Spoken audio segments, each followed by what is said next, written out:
What do you do when your greedy ex-husband and his leeches of a family rush to claim your $15 million mansion the exact second your divorce papers are signed after 4 years of marriage? Do you cry? Do you scream? No. I threw the front doors wide open and welcomed them right into their high society dream. I just neglected to mention the horrifying reality waiting for them inside. Hello to the wonderful audience of Violet Revenge Stories. Unfortunately, YouTube has completely disabled our monetization, leaving us with zero budget to keep operating. If you enjoy today's story, please consider supporting us with just $1 by scanning the QR code on your screen or clicking the donation link in the description or pinned comment, so we can pay our hardworking staff and continue creating these videos for you. My name is Aurora Brooks, and today I will tell you about the exact moment I initiated the absolute destruction of the greedy leeches I once called a family. The wind whipping off Puget Sound felt like a physical blow against my face as I pushed through the heavy glass doors of the Seattle family court on that blustery afternoon. But for the first time in 4 years, the chill in the air felt incredibly refreshing. In my right hand, I firmly held a stack of freshly stamped documents, the final divorce decree. Society dictates that a woman emerging from a divorce court should look shattered, her makeup smeared with tears, her shoulders slumped under the crushing weight of a failed marriage. I felt absolutely none of that. Instead, I felt as though a brilliant surgeon had just successfully excised a massive, malignant tumor from my life. A tumor named the Vance family, a collective of parasites whom I had essentially breastfed with my own hard-earned wealth for 48 agonizing months. Not so high and mighty now, are we, sweetheart? A grating voice sneered from the concrete steps right behind me. I did not even need to turn around to identify the cheap cologne, barely masking the overpowering stench of a poorly rolled cigar. It was Julian Vance, my newly minted ex-husband. He strutted down the steps, puffing a thick cloud of gray smoke into the crisp Seattle air, looking every bit the caricature of a self-made tech entrepreneur. He wore a ridiculously tight tailored suit that he absolutely could not afford on his own, a fake confidence plastered across his conventionally handsome face. Julian was a man who possessed a legendary appetite for cheating with other women and an intense allergy to actual hard work. Yet he genuinely believed he was the ultimate gift to the modern business world. He matched my pace, practically vibrating with a toxic mix of triumph and malice. "My lawyers really did a number on yours. Did they not?" he gloated, stepping boldly in front of me to block my path to the executive parking lot. "I told you, Aurora, you can never outsmart me. That legal loophole was an absolute masterpiece." He took another arrogant drag of his cigar, his eyes gleaming with greed. $15 million. That is exactly what the estate at Falcon's Peak is worth. And the judge handed the keys right over to me today. I get the mansion, the exclusive neighborhood, the prestige. I get absolutely everything. He was referring to our marital home, a sweeping modern architectural fortress nestled in the absolute wealthiest and most exclusive zip code in the entire state. He genuinely thought he had outplayed me because his slimy, overpaid legal team found a deeply buried, obscure clause regarding the deed to the land itself. Julian leaned in much closer, dropping his voice to a venomous, mocking whisper. "Let us be completely honest with each other. Aurora, you were absolutely nothing before you attached yourself to the Vance name. You paraded around town as Julian's wife, soaking up all my social capital. But without me." He laughed, a harsh and grating sound that made my skin crawl. "You are going to end up in some roach-infested studio apartment on the bad side of town. You are going to be a complete nobody. You have no real pedigree or class. Let us see how long that precious little startup of yours survives without my brilliant guidance. You will be out on the streets, begging for a handout within 6 months." The absolute, staggering delusion of the man was almost fascinating to witness. My precious little startup was the sole, solitary reason he had ever set foot inside a Michelin-starred restaurant or flown on a private jet. The so-called Vance name was nothing but a hollow, decaying shell that my corporate bank accounts had painstakingly gilded in fake gold. Any normal person might have slapped him right across his smug face. A weaker person might have broken down and burst into tears right there on the courthouse steps. I did neither. I did not feel a single ounce of anger, nor did I shed a solitary tear. I looked directly at his arrogant face, the face of a man who firmly believed he had just robbed a massive bank and gotten away with it cleanly, and I felt nothing but a profound, almost terrifying sense of calm control. I reached up and slowly, deliberately adjusted my designer sunglasses, ensuring they sat perfectly on the bridge of my nose to shield my eyes. I let a slow, mysterious, and chilling smile curve my lips. "Julian," I said, my tone incredibly smooth and utterly devoid of any malice. "I sincerely hope you and your family enjoy the new house. Truly, have a wonderful time." He blinked rapidly, clearly thrown off balance by my total lack of hysterical emotion. He opened his mouth to deliver another petty insult, but I simply stepped around him with perfect grace and walked straight toward my waiting sports car. The powerful engine purred to life with a low, menacing growl as I slid smoothly into the custom leather driver's seat. Through the heavily tinted window, I could clearly see Julian standing alone on the sidewalk, looking slightly confused but still desperately trying to maintain his arrogant, victorious posture. I calmly picked up my smartphone from the center console. I opened my secure messaging application and selected the highly encrypted contact for my executive assistant at Oracore Innovations, the multi-million-dollar tech firm that I had built from the ground up entirely with my own two hands.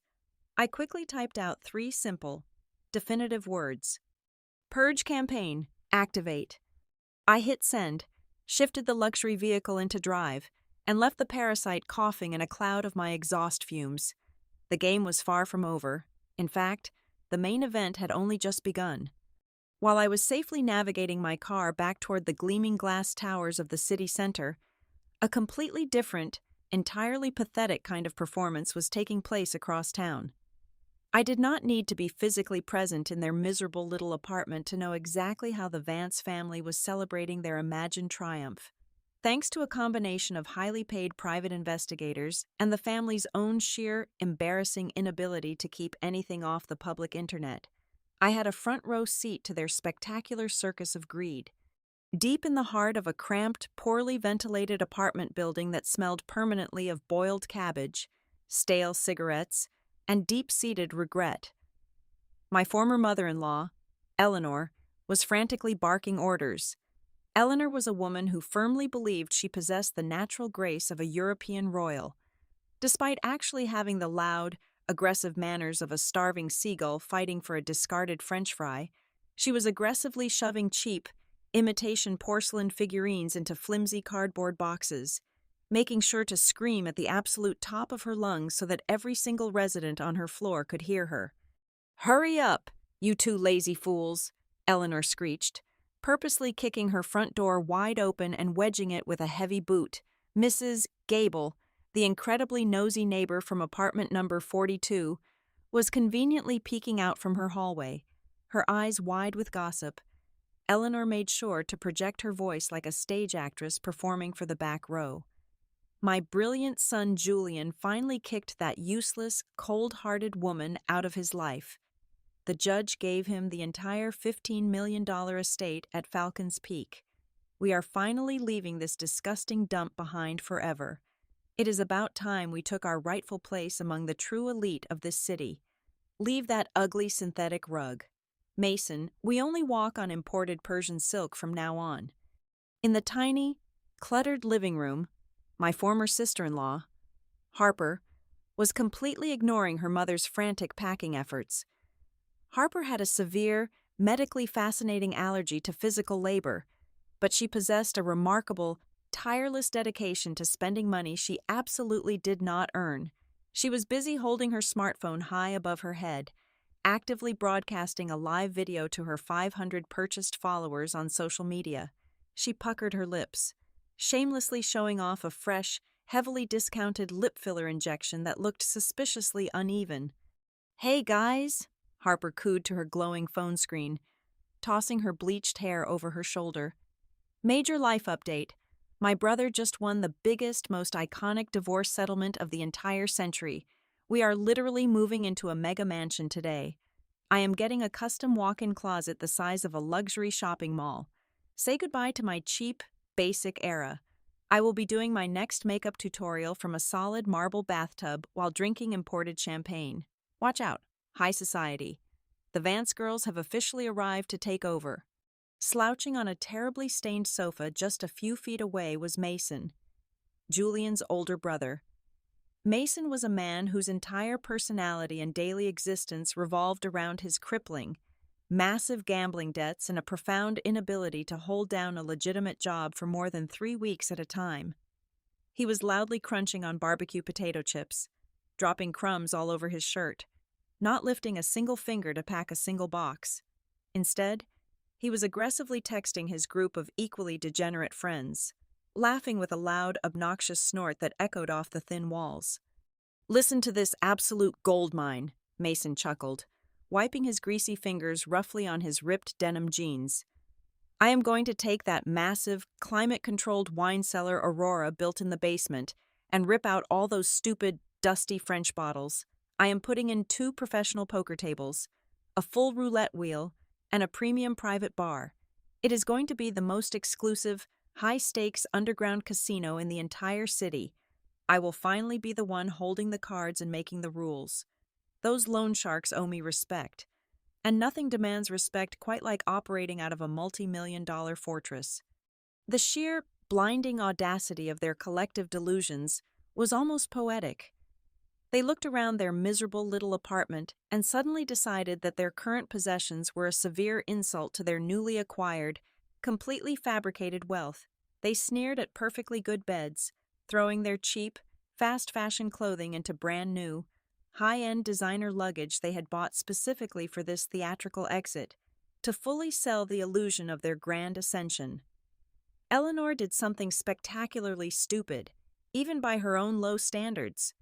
She pulled out her very last functioning credit card, a piece of plastic boasting a terrifyingly high interest rate of 29%, and maxed it out completely in one single phone call. She flatly refused to hire a regular, reasonably priced moving company. Instead, she booked an entire premium fleet of luxury, white-glove relocation vehicles. These were the massive, pristine trucks usually reserved for transporting priceless museum art or relocating billionaire corporate executives. "We absolutely have to arrive in style," Eleanor declared arrogantly, fiercely swiping the plastic card through the portable payment terminal the bewildered moving coordinator had brought upstairs. "We cannot possibly have our new billionaire neighbors thinking we are commoners. We are the Vance family. We belong at the absolute, undisputed top of the food chain." As the ridiculously oversized, immaculate white trucks rumbled out of the apartment complex's cracked and weed-filled parking lot, the 3 of them sat together in the plush leather seats of the lead vehicle. Grinning from ear to ear, they waved condescendingly at the envious, whispering neighbors standing on their rusted balconies. They were thoroughly intoxicated by their own immense greed, completely lost in grand glittering fantasies of catered caviar parties, personal chefs, and endless, effortless luxury. They were entirely, blissfully oblivious to the harsh, brutal reality closing in on them. They were not riding majestically toward a grand palace of gold. They were speeding blindly, eagerly, straight into the most meticulously crafted, utterly devastating trap I had ever built. The serene, almost painfully quiet atmosphere of the ultra-exclusive Falcons Peak community was legendary. It was the kind of neighborhood where the wealthiest tech moguls and hedge fund managers paid tens of thousands of dollars a month in association fees just to ensure they never had to hear a single neighbor clear their throat. The streets were lined with imported, perfectly manicured Italian cypress trees, and the air usually carried nothing but the faint scent of blooming jasmine and the quiet hum of electric luxury vehicles. That profound, expensive silence was violently shattered the moment a convoy of 3 massive diesel-powered moving trucks aggressively geared down and roared up the main boulevard. They were a grotesque eyesore against the backdrop of architectural masterpieces, grinding their heavy gears and hissing their air brakes with absolutely zero regard for the peaceful environment.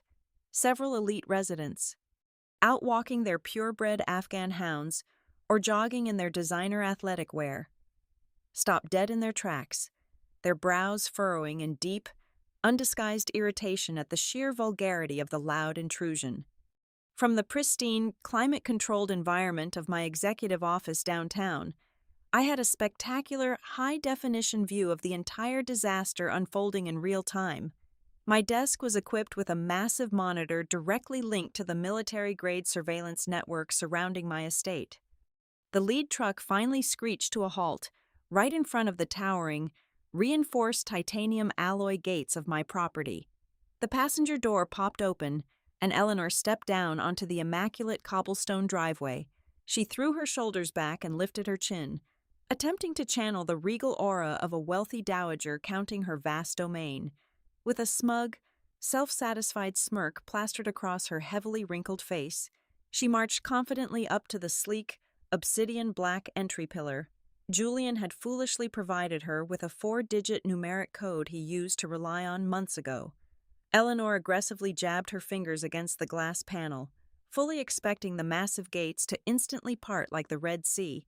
Instead, the screen flashed a brilliant, unforgiving crimson red.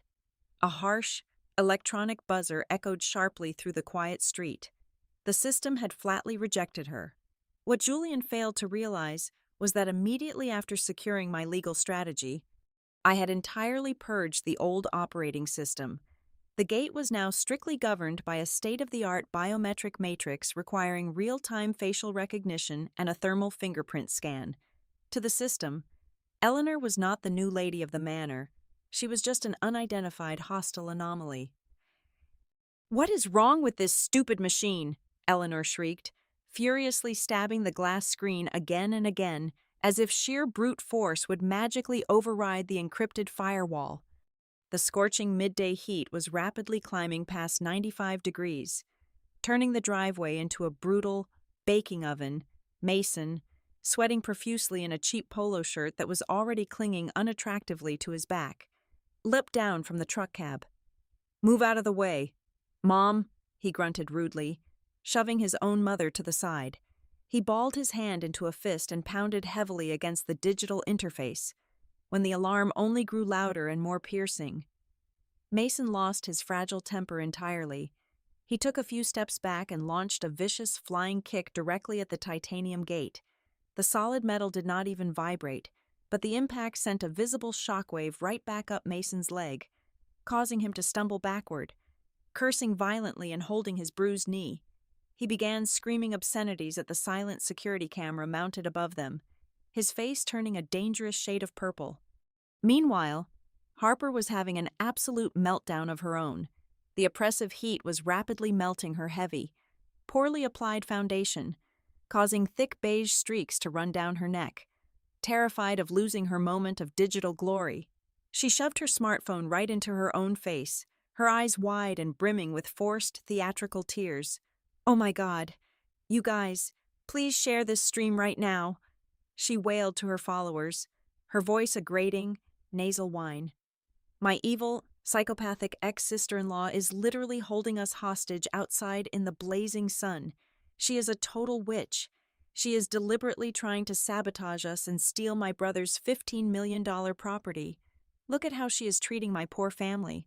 We are the legal owners, and she is playing these sick, twisted games."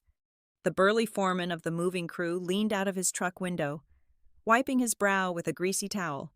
He yelled down to Eleanor, bluntly reminding her that the clock was ticking and they were charging her $300 an hour just to sit there idling. The blatant disrespect from the hired help was the final straw for Eleanor's fragile ego.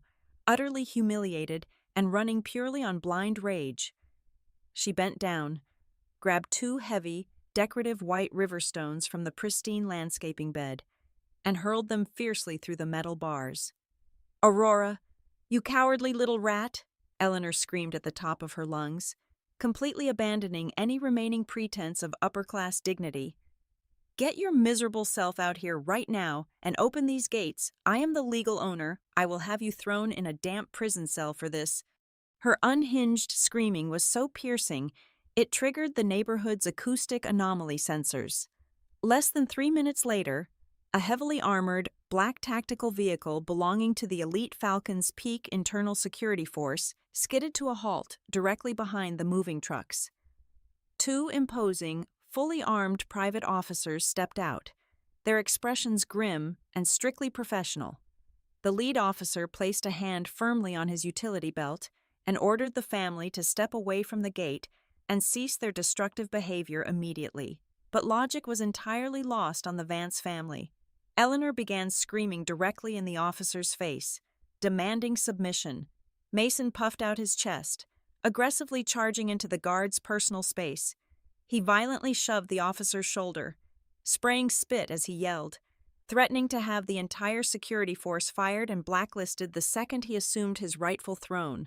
They were eagerly digging their own graves, and I was capturing every single glorious second of it in beautiful 4K resolution. The physical altercation between Mason and the private security officer immediately escalated the situation from a mere neighborhood nuisance to an active, volatile crime scene. The private guard, strictly trained to never engage in a senseless street brawl with erratic individuals, simply took a tactical step backward, maintained his defensive stance, and firmly pressed the emergency dispatch button mounted on his shoulder radio. Within less than 10 minutes, the heavy, sweltering afternoon silence of the neighborhood was entirely shattered by the piercing, aggressive wail of approaching sirens. Two local county patrol vehicles, followed closely by the imposing tactical SUV of the precinct's lead sheriff, came to a screeching, authoritative halt. They parked diagonally, effectively boxing in the luxury moving trucks and cutting off any chance of a quick retreat. Seeing the intimidating flash of red and blue emergency lights reflecting off the surrounding mansion walls, Eleanor executed a maneuver of such breathtaking, shameless manipulation that it belonged in a masterclass for professional con artists. The very second the heavy leather boots of the arriving law enforcement officers hit the pristine pavement, Eleanor abruptly threw her body forcefully onto the blistering black asphalt. She began writhing around like a wounded animal, clutching her chest, kicking her legs, and letting out blood-curdling, theatrical wails of pure agony. "Help me! Somebody! Please help an old, defenseless woman!" Eleanor shrieked at the top of her lungs, squeezing her eyelids tightly shut to force out crocodile tears. She pointed a trembling, dramatic finger at the completely baffled security guard, and then gestured wildly toward the silent, monolithic gates of my estate. "This brutal monster just assaulted me and my evil daughter-in-law. Aurora orchestrated this whole terrifying nightmare. She is a massive fraud. She stole my son's multi-million-dollar property and hired these armed thugs to beat an innocent grandmother to death, so she can illegally keep all his hard-earned money." Sheriff Davis, a deeply hardened law enforcement veteran who possessed absolutely zero patience for cheap neighborhood theatrics, marched forward with his right hand resting cautiously on his utility belt. He loudly ordered everyone to freeze, commanding the area to fall silent while he demanded an immediate, factual explanation of the chaos. Sensing that his mother's pathetic performance desperately needed official backup, Mason aggressively shoved his way past the deputies. He reached into his sweat-stained back pocket and whipped out a thick, crumpled stack of legal papers, shoving them forcefully and disrespectfully toward the sheriff's chest. "We do not need to explain a single thing to you, officer," Mason barked, his voice dripping with an incredibly unearned, arrogant defiance. "Read the damn paper for yourself. That is a direct, legally binding order from the family court judge. My brother, Julian Vance, is the sole, undisputed absolute owner of this entire estate. That crazy ex-wife of his illegally changed the biometric locks this morning to trap us out of our own home. Now do your actual job. Arrest these useless private mall cops for elder abuse, and break that gate open so we can move our expensive furniture inside where it belongs." Sheriff Davis did not flinch, nor did he allow Mason's aggressive posturing to intimidate him. He slowly pulled out his wire-rimmed reading glasses, took the crumpled documents from Mason's aggressive grasp, and began to carefully scan the heavy legal text, It was indeed a certified copy of the final divorce decree. However, what Mason and his utterly oblivious mother failed to comprehend was that Julian, in a desperate bid to look like a victorious conqueror to his family, had deliberately cropped the final pages. He had intentionally hidden the highly complex, specific subclauses regarding the separation of the physical land from the corporate-owned structures. The sheriff lowered the papers, his expression instantly hardening into a mask of pure, unyielding authority. "Listen to me very carefully, son," Sheriff Davis warned, his voice dropping to a low, incredibly dangerous and calm register. "I am looking at a heavily redacted summary of a property division, not a writ of execution, and certainly not a formal eviction notice. Even if this document grants your brother the rights to the real estate, this is strictly a civil dispute. Law enforcement officers do not act as your personal private eviction squad. I have absolutely zero legal jurisdiction to force entry into a secured private residence without a direct stamped enforcement order from the county clerk. If you want to get inside those gates, you need to take it up with a civil court judge on Monday morning, not a patrol officer on the street today." "Are you completely blind or just stupid?" Mason roared, the veins in his neck bulging as his face turned a deep, violent shade of red. "The paper clearly says the property is ours.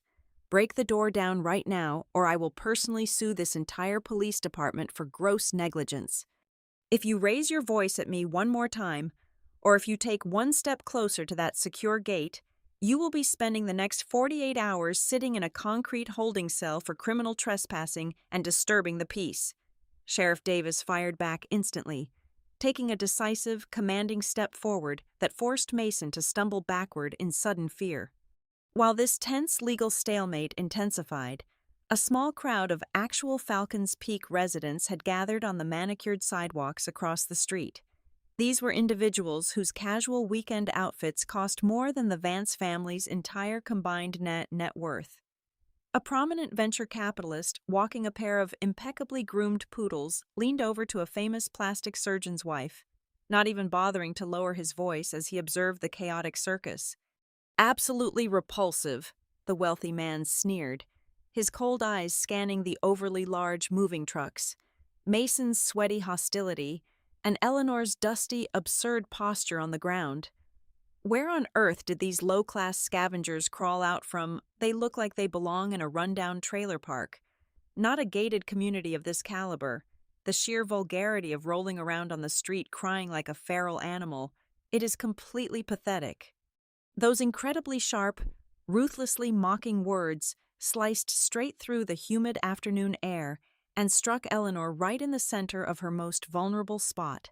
For all her loud boasting to her old neighbors about joining the elite upper crust of society, her deepest, darkest psychological fear was that she would always be perceived as cheap, uneducated, and entirely worthless. The disgusted, pitying stares of the truly wealthy neighbors felt like brutal, physical slaps to her face. Her fake, theatrical tears instantly dried up, rapidly replaced by a deep, defensive, and completely explosive fury that overrode any remaining common sense. Realizing that the police were strictly bound by the law and absolutely refusing to act as her personal battering ram, and feeling utterly humiliated by the very high society she so desperately wanted to impress, Eleanor lost the very last shred of her sanity. She scrambled frantically up from the hot asphalt, her clothes completely covered in gray dust and small rocks, and pointed wildly at the sheriff with a shaking, rage-filled hand. "You corrupt, useless pigs!" she screamed, her voice echoing violently down the beautiful tree-lined boulevard. "You are just protecting her because she has money. You are all conspiring against the innocent working class. I am calling the national news networks right now. I am calling every single investigative journalist in this state. I will expose this entire corrupt police department on live television. And I am absolutely not leaving this spot until I get what is rightfully mine." Just as Eleanor inhaled deeply to launch into another ear-piercing tirade threatening the local police department, the deep, resonant purr of a high-performance engine smoothly cut through the chaotic noise. "My sleek, midnight blue sports car glided effortlessly past the gawking neighbors and the idling, obnoxiously large moving trucks. I parked precisely at the edge of the curb, the engine silencing with a soft click. The heavy-tinted driver's side door swung open, and I stepped out onto the blazing asphalt. I was dressed impeccably in a razor-sharp, tailored charcoal gray designer suit, a pair of dark sunglasses shielding my eyes, and stiletto heels that clicked with absolute, unquestionable authority against the pavement. The sheer contrast between my pristine, calculated composure and the sweaty, dust-covered, screaming mess of the Vance family was stark enough to silence the entire street. I completely ignored the venomous, bulging eyes of my former mother-in-law and her two parasitic children. They did not warrant a single second of my attention. Instead, I walked directly toward Sheriff Davis, projecting an aura of total, icy control. "Good afternoon, Sheriff," I said, my voice perfectly level and calm, slicing through the heavy tension of the standoff. "I am Aurora Brooks. I am the Chief Executive Officer of AuraCore Innovations and the individual who legally occupies this address. I apologize that these uninvited individuals have wasted the valuable time of county law enforcement today." Sheriff Davis visibly relaxed his defensive posture, clearly relieved to finally be dealing with a rational human being. Before he could ask for my identification, I handed him a thick, pristine, leather-bound folder containing the complete, unredacted legal truth. "Sheriff, the extremely loud gentleman over there presented you with a selectively edited, incomplete court document," I explained smoothly, gesturing vaguely toward Mason without even looking at him. "If you review page 47 of the master file I just handed you, you will see the full, indisputable legal reality. The family court judge did indeed grant Julian Vance full ownership of the physical parcel of land, the dirt, the grass, and the coordinates. However, paragraph 4 explicitly states that absolutely all architectural structures built upon this land, including the primary residence, the guest house, and all integrated technological systems, are the exclusive, 100% independent corporate property of AuraCore Innovations. Julian won the dirt. He did not win the house."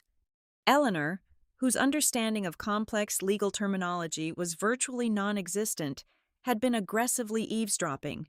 Her brain instantly filtered out the complicated corporate jargon and latched desperately onto the only 5 words she wanted to hear: Julian was granted full ownership. A wicked, triumphant grin exploded across Eleanor's flushed face. She leaped forward, pointing a dirty, shaking finger directly at my chest. "Did you hear that? You arrogant little witch!" she shrieked, her voice thick with vicious glee. "You just admitted it to the police. The judge gave the property to my Julian. You completely lost. Your little corporate tricks failed. And now you have to pack your pathetic bags and sleep on the street where you belong. We beat you, Aurora. Now get out of my way and let us into our mansion." Harper immediately aimed her smartphone camera right at my face, giggling uncontrollably. "Live reaction of the total loser getting kicked out of her own fake house," she announced to her internet audience. Mason puffed out his chest, laughing with a harsh, grating sound, fully convinced that their absolute victory was finally secured. Any normal person would have fiercely defended themselves against such vile, ignorant insults. I did not. I simply let them bask in their pathetic, fabricated triumph.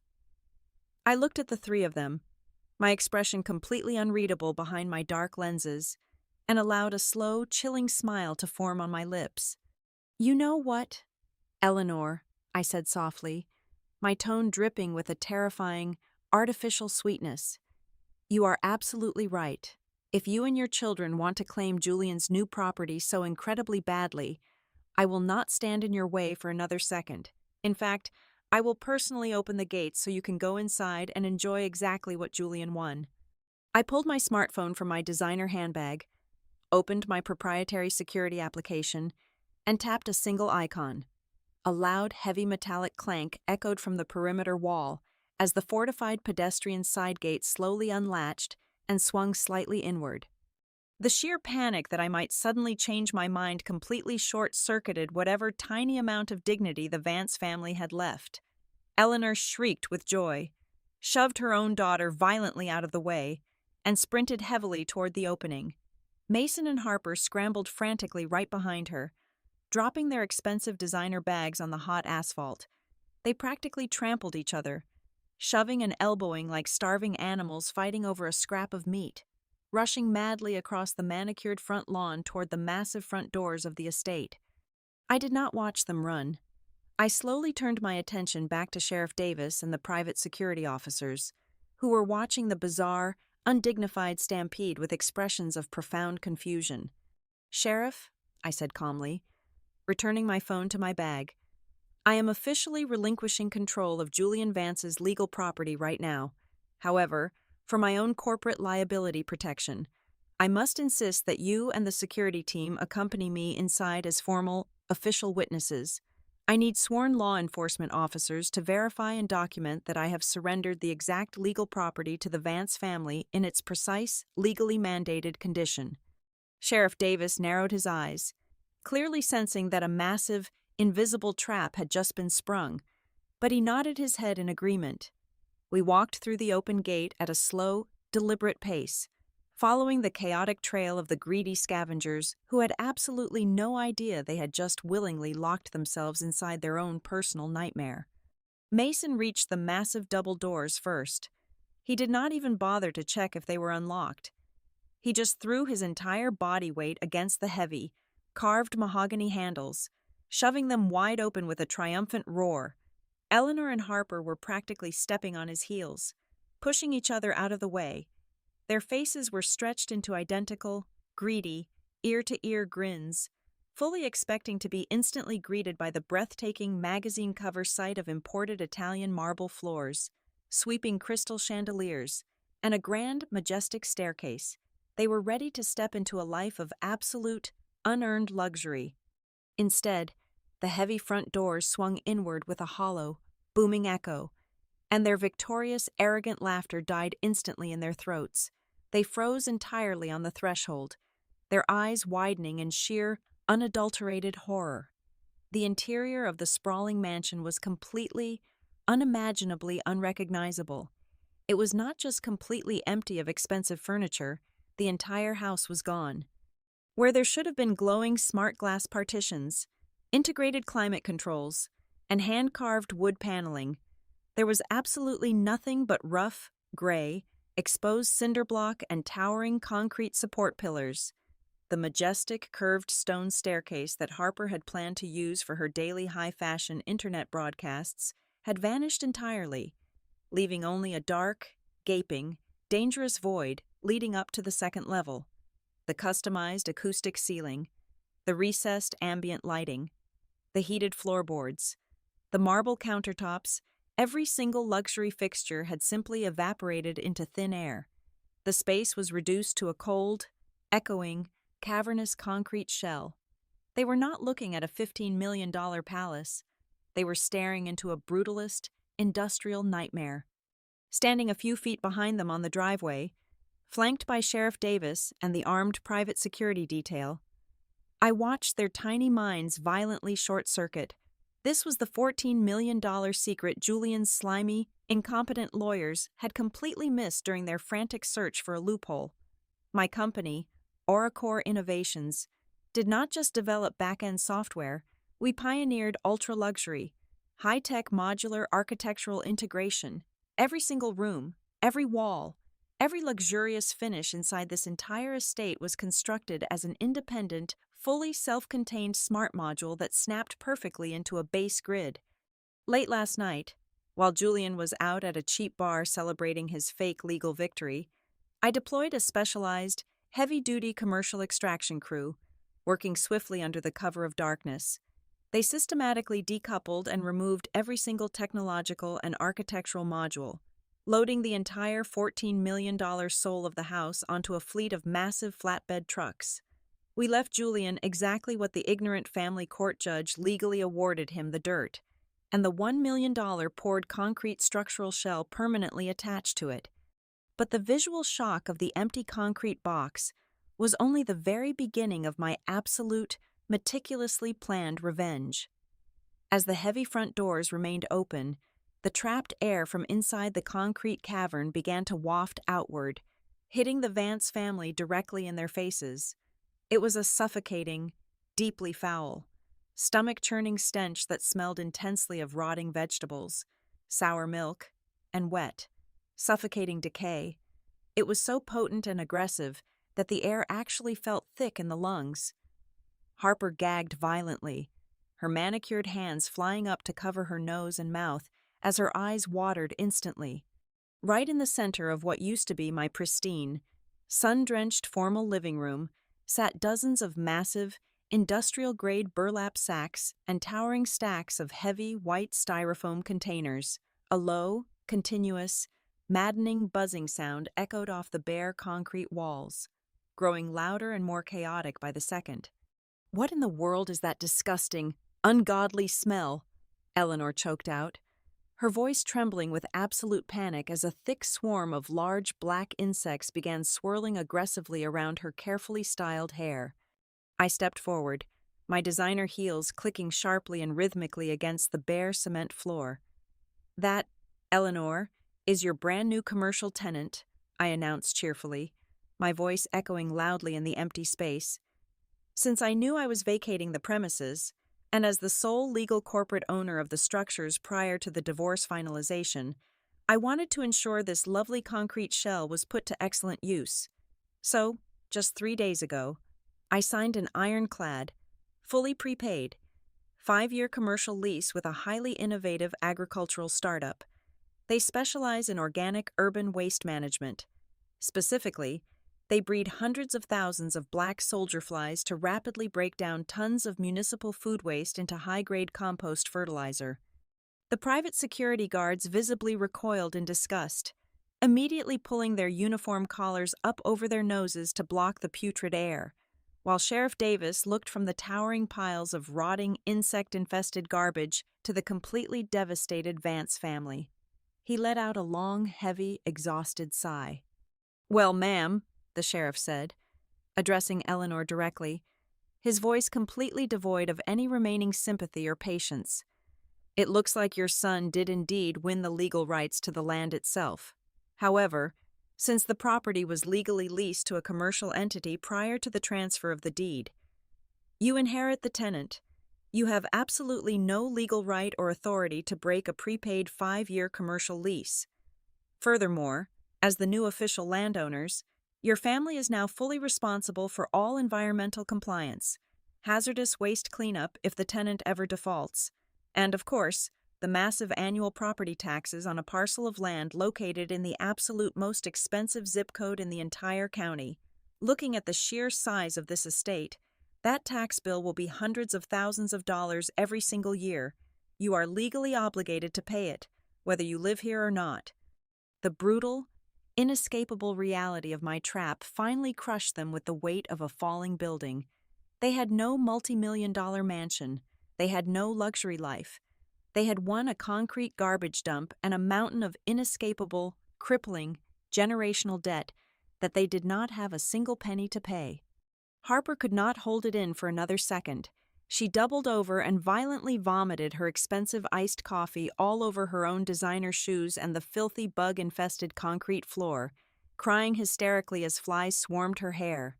Mason, the arrogant, aggressive gambler who genuinely thought he was going to run an elite underground casino, let out a pathetic, guttural sob. His knees buckled entirely, and he collapsed onto the dirty cement, violently tearing at his own hair as he realized he had absolutely no way to pay back his violent loan sharks, and that his brother's name was now tied to a worthless financial black hole. But Eleanor's reaction was the most spectacular and satisfying of all. The deeply greedy woman who had spent 4 agonizing years draining my bank accounts. The woman who had faked a medical emergency on the street just 20 minutes ago to manipulate the police, let out a high-pitched, breathless gasp. Her face drained of all color, turning an ashen, sickly gray. Her eyes rolled completely back into her head, and she collapsed backward, hitting the floor in a genuine, dead faint, utterly overwhelmed and physically shut down by the sheer, catastrophic magnitude of their permanent financial ruin. I did not offer a single word of comfort. I did not gloat, nor did I raise my voice. I simply reached up and slid my dark designer sunglasses back over my eyes, shielding myself forever from the pathetic, wretched sight of their total destruction. I raised my right hand and offered a slow, deliberate, incredibly gentle wave goodbye to the sobbing, vomiting, unconscious remnants of my past. Without looking back even once, I turned on my heel, walked out into the bright afternoon sun, and slid into the quiet, pristine sanctuary of my sports car. I drove away from Falcon's Peak, leaving Julian's family exactly where they belonged, buried in their own toxic waste, permanently crushed under the brutal, unforgiving consequences of their own limitless greed. I want to take a moment to sincerely thank you from the bottom of my heart for tuning in and listening to my story today. I would absolutely love to know where you are joining us from, so please let me know your city or country in the comments section below. If you found today's story entertaining and satisfying, I humbly ask for a very small favor. Our channel relies entirely on the kindness of wonderful listeners like you to keep operating. If you could spare just $1 to support us, it would mean the absolute world. Your generous donation helps pay the incredible, hard-working staff behind the scenes, allowing them to provide for their families and continue bringing you these high-quality stories. You can easily support our team by scanning the QR code on your screen or by clicking the direct donation link provided in the description and the pinned comment. Thank you so much for your time and your generosity, and please have a wonderful, safe day.